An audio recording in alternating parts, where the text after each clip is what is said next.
ஓம் சக்தி. சிறப்பு பார்வை. அருள் திரு அம்மா அவர்களால் பரவும் புத்துயிர் ஊட்டும் ஆற்றல். பதிவு 5. யார் என்னை எப்படி வழிபடுகிறாரோ அவருக்கு நான் அப்படியே அருள் புரிகிறேன். பார்த்தா மக்கள் யாண்டும் என் வழியையே பின்பற்றுகின்றனர். பகவத்கீதை அத்தியாயம் 4:11. நீ எந்த தெய்வத்தை எந்த மந்திரம் சொல்லி வணங்கினாலும் அதனை ஏற்பவள் நான் தான் மகனே. அன்னையினுடைய அருள்வாக்கு.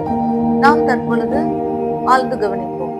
ஒரு பக்தர் குடும்பம் 1990களில் அன்னையிடம் அருள்வாக்கு கேட்க அமர்ந்திருந்தார்கள். அவர்கள் முறை வந்ததும் உள்ளே சென்றனர். அன்னை அவர்களுடைய குடும்ப பிரச்சனைகளை குறித்து கூறிய பின்பு, நீ செய்த அபிடேக அலங்காரங்கள் நன்றாக இருந்ததடா மகனே, நான் ஏற்றுக்கொண்டேன் என்றாள். வெளியே வந்த பக்தரின் குடும்பத்தினர் குழப்பமடைந்தனர். நாம் அன்னைக்கு எதுவும் அபிடேகம் அலங்காரங்கள் செய்யவில்லையே, அன்னை குறிப்பிடுவது எதனை என ஒருவருக்கொருவர் கேட்டுக்கொண்டனர். பின் அக்குடும்ப தலைவி தன் நினைவில் மின்னலென பளிச்சிட்ட ஒரு நிகழ்வை நினைவு கூர்ந்தார்.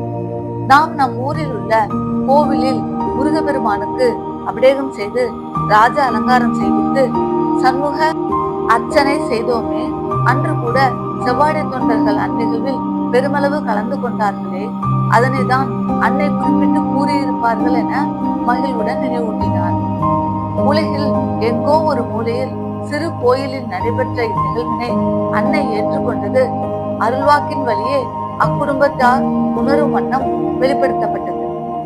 சக்தியின் கூறுகளான கோடிக்கணக்கான சிறுசக்திகள் உலகை இயக்கி வலம் வருகின்றன. நம் விண்ணப்பங்கள், பிரார்த்தனைகள் அனைத்தும் சிற்சக்திகளின் வழியே அன்னையை சென்றடைகின்றன.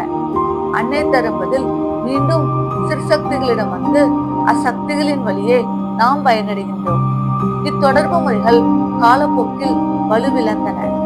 மந்திர நசிவுகள், நாத்திக எண்ணப்போக்கு, சமூக ரீதியிலான ஏற்றத்தாழ்வுகள், இதனால் ஆலயங்கள் பொலிவிழந்தன. அன்னை தானே சுயமாய் வெளிப்பட்டு அருள் திரு அம்மா அவர்கள் வழிகாட்ட தொடங்கிய பின்புதான் மெல்ல மெல்ல அன்னைதான் அனைத்தும் என உணரத் தொடங்கினோம். அனைத்து தெய்வங்களும் அன்னையிடம் ஒன்றாகி ஒரே தாய் ஒரே குலம் என நம் பார்வை கண்ணோட்டம் மாறத் தொடங்கின.